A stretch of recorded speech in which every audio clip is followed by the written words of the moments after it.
자, 오늘 제목에서 제가 현대자동차의 중고차 시장 진출을 안 좋게 보는 이유에 대해서 얘기했는데, 이건 제가 이미 그때 거기 어디야? 동해안에 제가 갑자기 거기 이름이 세인트 존스 호텔에서도 호텔방에서도 제가 이 얘기를 한번 한 적이 있었고, 한 몇 달 전에 제 자리에서도 현대자동차나 대기업, 완성차 업체 등의 중고차 시장 진출에 대한 부정적인 시각을 제가 얘기한 적이 있었어요. 근데 그때는 지금처럼 좀 이렇게 진행이 안 될 텐데, 지금은 좀 뭔가 진행이 좀 많이 되고 있죠. 현대 기아 자동차들처럼 완벽한 완성차 업체, 우리나라는 외국과 다르게 완성차 업체가 직접 차를 팔죠.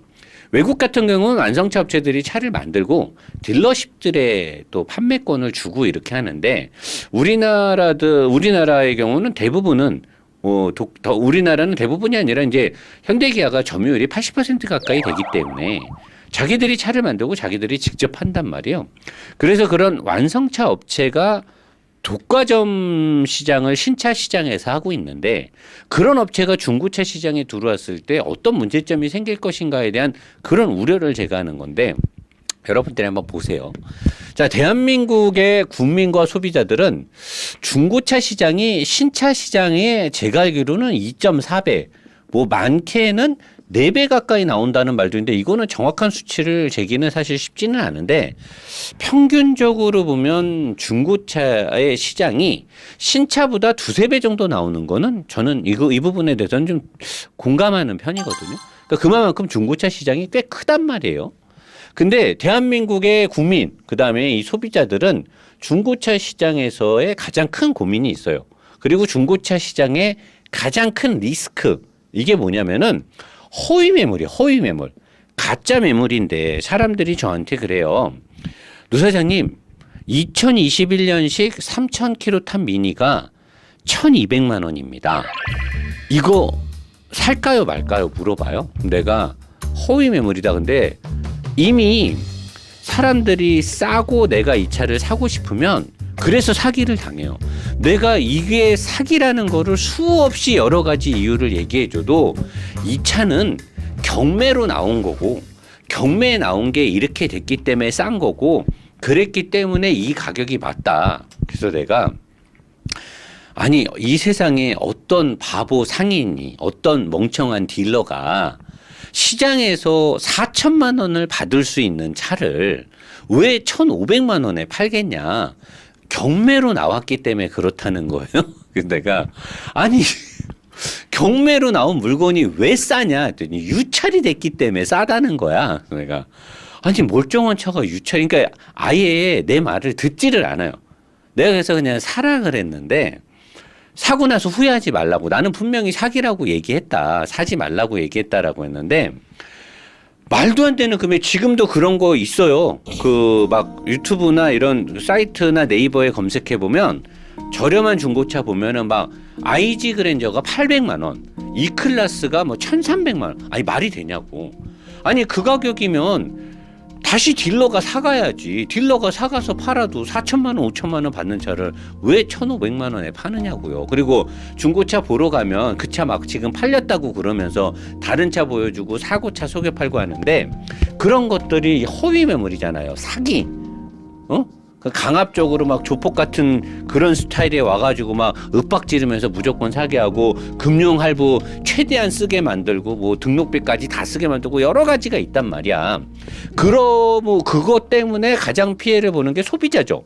소비자가 말도 안 되는 사기 행각을 당하게 되는 거고, 그 다음에 중고차를 시세보다 비싸게 주고 사고, 사고차 속여 팔고, 침수차 속여 팔고, 얼마나 원통합니까? 힘들게 일해서 어렵게 500만 원이라는 목돈을 모으고 2천만 원짜리 중고차를 사러 가서 500만 원을 내고 나머지 1,500에 뭐 보험이라든가 그다음에 이전비까지 한 1,700~800을 할부를 36개월, 48개월을 해서 차를 샀는데, 알고 봤더니 자기 차가 1,500만 원짜리 차인 거야.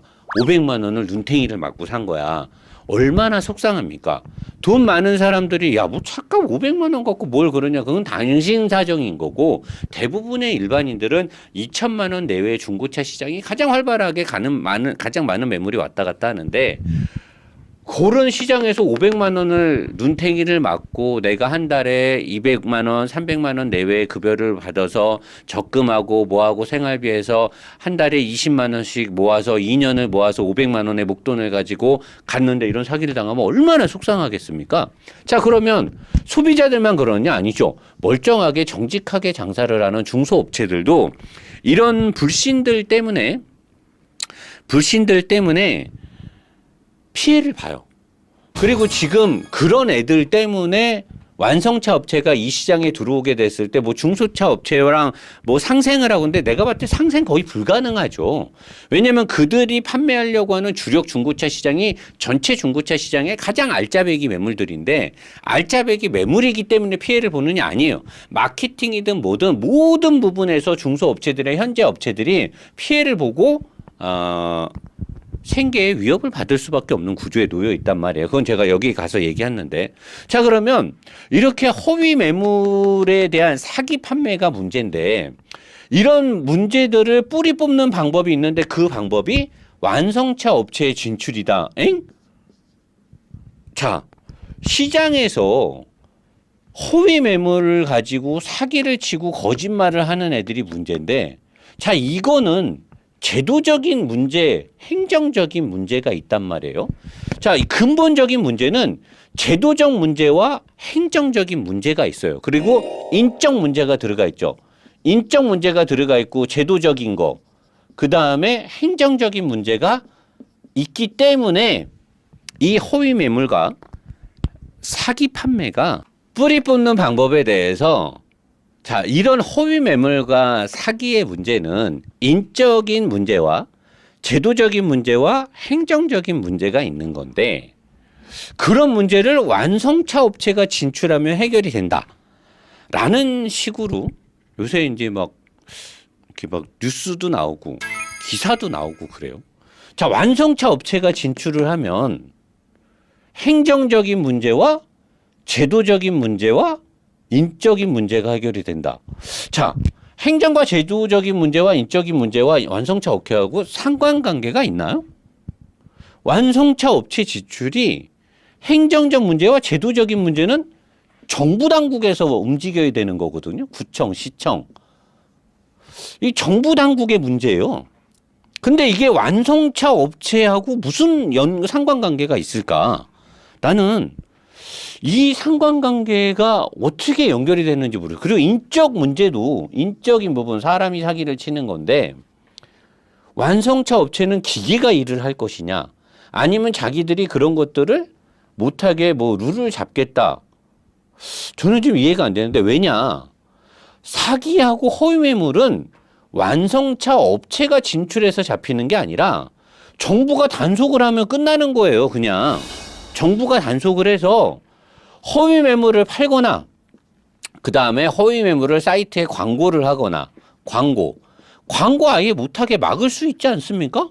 그런 사이트 그 우리 야동 감시하듯이 우리 야동 올리면 다 하잖아요. 우리 지금 뭐 딸감들 그 정부 당국에서 그 행정팀 몇 명만 해도 그거 수시로 잡아낼 수 있어요. 허위 매물들 올리는 애들 그거 단속하고 허위 매물을 팔거나 뭐 이런 거에 대한 제도적인 거를 만들어 가지고 이런 것들을 성행할 수 있는 성행하는 그런 매매 단지나 이런 데들은 강력하게 제재를 하면 그거 아예 문 닫게 만들고 행정적으로 벌금 막 몇 배씩 과징금 때려버리면 이거 행정적인 문제, 제도적인 문제, 인적인 실수 정부의 단속으로 다 잡을 수 있어요. 그러면은 소비자는 사기를 당하지 않죠. 왜? 느슨하게 해놓으니까 얘네들이 사기를 치고 걸리면은 도망가고 뭐하고 그렇게 하는 거 아닙니까? 그렇게 했을 때 영세 중소업체들이 오해를 받지 않고 정직하게 좋은 매물을 잘 팔려고 하는 영세 상인들도 생계 유지에 큰 타격을 받지 않기 때문에 오히려 이런 것들로 인해서 시장 질서가 확립되고 사람들은 중고차를 이제 믿고 살 수 있기 때문에 그러면 시장도 더 저변 확대가 될 수 있다라고 저는 생각을 하고 있어요. 자, 그러면 노 사장이 과거부터 왜 시장 점유율을 국내에서 80% 이상 가까이를 점유하고 있는 업체의 완성차 업체가 중고차 시장에 들어가는 걸 노 사장이 왜 우려를 하고 안 좋게 보고 있느냐 하면은 시장에서의 영향력과 시장 상황이에요. 뭐냐면 이들이 신차를 판매함에 있어서 시장 점유율을 80% 가까이를 점유하고 있으면서 신차 시장에서 어떤 양상을 보여주고 있냐라고 하면 매년 또는 신차가 출시할 때마다 가격 인상을 하고 있어요. 출시할 때마다 가격 인상하는 걸 정부에서 개입할 수 있을까요? 없을까요? 불가능합니다. 자유시장 경제에서 제조사가 자기들이 판매하는 물건에 대한 가격을 정부에서 행정당국에서 이래라 감나라 반나라 할 수가 없는 거예요. 자, 그러면 이런 업체가 중고차 시장을 어느 정도 석권을 했어. 당연히 쉽게 시장 점유율을 순식간에 다 잡아먹을 수 있겠죠. 자, 그랬을 때 중고차 시장 가격은 수요 공급의 원칙에 따라가겠지만 인위적으로 조절도 할 수 있겠죠. 모든 업체들이 단합을 하고 어떤 소비자들을 기망하는 행위가 단합을 통해서 가격을 자기들 마음대로 조정하면서 문제가 되는 건데 자기들이 신차 시장 점유율을 80% 가까이 하는데 그거를 베이스로 중고차 시장 점유율을 급격하게 많이 확보를 하게 되면 중고차 가격 또한 자기들이 어느 정도는 주도권을 잡을 수가 있단 말이에요. 자, 신차가 출시할 때마다 올라가는 가격도 문제인데 이것도 못 잡고 단속을 못하는 정부가 완성차 업체를 중고 시장에 해놓으면 시장이 투명해질 것이다? 처음에야 당연히 투명한 척하거나 투명해질 수 있겠죠. 하지만 궁극적으로 장기적으로 봤을 때 과연 중고차 가격이 투명해질까요? 자, 어떤 문제들이 또 있냐면 이 업체들이 결함이 발생했을 때 신차를 팔았어요. 신차의 경우 AS가 뭐 3년이 있고 뭐 2년 워런티가 있고 파워트레인은 5년까지 해주고 막 그러는데 자, 그들이 결함이 발생했을 때 리콜을 잘 해줬습니까? 신차를 팔면 당연히 전자제품이나 핸드폰 마찬가지로 모든 신제품에는 의무 AS가 붙게 돼 있죠. 의무 AS가 붙어 있는데도 불구하고 우리나라 차들이 최근 발생하는 스마트 스트림 엔진, 습식 DCT, 요번에 새로 나온 스마트 스트림 디젤 엔진에 뭐 캠 캐리어라든가 오일 누유라든가 여러 가지 문제점이 생겼을 때 습식 DCT 8단 미션의 경우 2년이 지났는데도 아직까지도 소비자들이 그것 때문에 머리 아파하고 있는데 그 비싼 4천만 원짜리 5천만 원짜리 당연히 법으로 명시되어 있는 의무 AS도 제대로 리콜을 안 해주고 있는데 그들이 과연 중고차 시장을 가져갔을 때 사람들은 기대하죠. 대기업이 중고차 시장을 갖게 되면 AS를 잘해줄 것이다. 반대로 생각해 보세요. 그 대기업이 신차를 팔았을 때 어떤 AS를 해줬는지를 한번 반대로 생각을 해보세요. 법으로 명시된 AS도 제대로 안 해줬는데 과연 중고차는 법으로 AS를 당연히 해줄 것처럼 있나요? 이 부분도 생각해 봐야 되고 무상 AS를 그들이 정말 잘 해줬는가를 보면 어느 정도 여러분들도 답이 나오지 않을까 싶어요. 근데 노 사장이 생각하는 독과점의 문제. 자, 신차 시장에 80%를 점유하고 있는 이 완성차 업체가 여기에 들어오게 되면 자, 이 업체는 현대, 기아가 합쳐 있죠. 현대 기아 자동차의 전국에 있는 대리점, 그 다음에 지점이 몇 개일까요? 자, 공정거래를 하고 시장에서 투명하게 하면서 중소업체들과 상생을 할 수 있다라고 하는데 여러분들이 차를 살 때 중고차를 팔려면 누구한테 제일 먼저 물어봅니까? 차를 사려고 하는 영업사원한테 무조건 물어보게 돼 있어요. 자, 우리나라의 시장 점유율을 80% 가까이 하고 있는 현대 기아자동차가 전국의 대리점이 얼마나 많나요? 거기 얼마나 많은 영업사원들이 근무를 하고 있을까요? 자, 이들한테 신차를 상담하러 갔을 때 신차 구매 상담을 하면서 여기에 옵션이 들어가죠. 자기들한테 중고차를 넘겼을 때 뭐 신차에 대한 어떤 어드밴테이지를 주고 그러면 모든 중고차는 당연히 이들한테 팔 수밖에 없게끔 되는 거예요. 신차를 살 때 어떤 어드밴티지를 준다라고 생각을 해보세요. 우리한테 저희 글로비스가 됐던 어디가 됐던 저희한테 중고차를 매각하게 되면 예전에 제가 현대차에 근무할 때 그런 비슷한 일들이 있었어요. 글로비스 그 이천 쪽인가 오포 쪽에 글로비스 그 경매 그 크게 뭐 하다가 지금도 있는지 모르겠는데 제가 2000년대 초 2003년 4년도에 현대자동차에 제가 근무했을 때는 그 글로비스 경매 시스템이 현대기아에서 하는 게 있었는데 그쪽으로 뭐 차를 옮겼을 때 그런 시스템이 있었거든요. 정확히 기억이 안 나는데 신차를 구매할 때 중고차를 자기들한테 넘겨야만 하는 어떤 어드밴티지를 주는 거죠. 소비자들한테. 물론 소비자 입장에서는 좋아요. 하지만 이로 인해서 일반적인 중소업체나 중고시장으로는 이제 중고차 시장이 가는 게 택도 없이 줄어들 수밖에 없는 여기서부터 이제 독과점의 횡포가 시작이 되는 거죠. 자, 그렇게 해서 그들이 말하는 모든 중고차를 하면 중고차 시장에 문제가 되니까 3년 내외 또 5년 내외에 가장 알짜배기 중고차만 한다라고 하는데 이것들을 현대기아자동차나 또는 완성차 업체 등에서 이걸 한다라고 하면 캐피탈이나 신차 혜택이나 신차 또는 중고차를 모두 독점하게 되는데 여기서 어떤 문제들이 생기냐면은 자, 현대자동차 신차를 판매하는데 중고자동차를 판매하면 중고사업부가 새로 신설되면서 프로젝트 파이낸셜을 일으킬 수 있겠죠. 중고자동차 시장에 어마어마한 금융 파이낸싱을 만들 수 있을 것이고 여기에서 또 파이낸셜을 이용해서 현대캐피탈이 됐던 뭐든 자기들이 유리한 또는 현대카드까지 현대카드 포인트를 이용해서 뭘 하나 어쩌나 이런 것들을 여기다 다 적용해 줄 거라고 중고 시장에서는 일반 업체들은 할 수 없는 파이낸셜 서비스를 여기는 현대카드와 현대캐피탈을 가지고 있어요.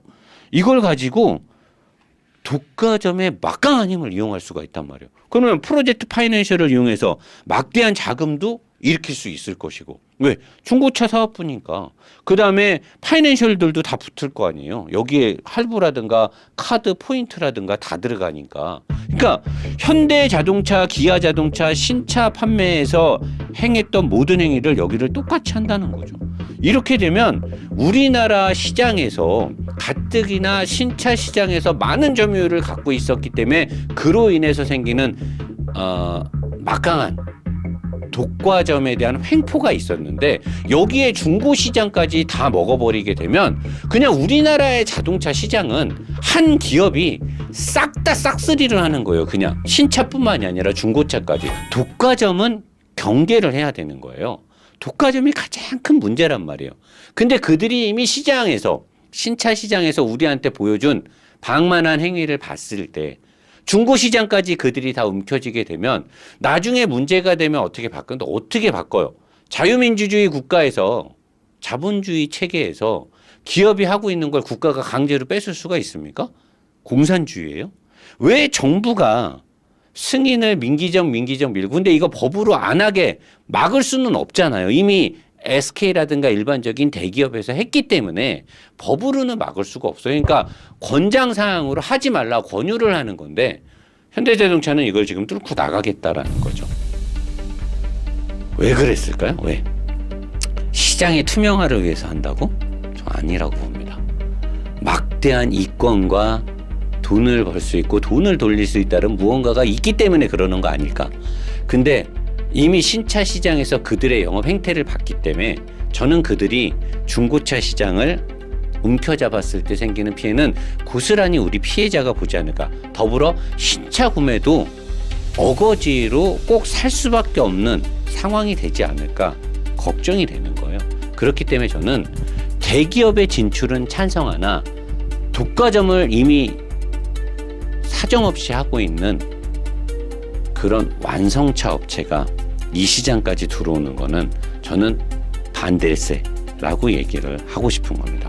이 부분에 대해서는 이건 저의 개인적인 의견이니까 여러분들도 좀 많이 생각을 해보시고 여기에 대해서는 우리가 의견을 강력하게 어필을 해야 되지 않을까, 피력해야 되지 않을까라고 생각하면서 자리로 가겠습니다.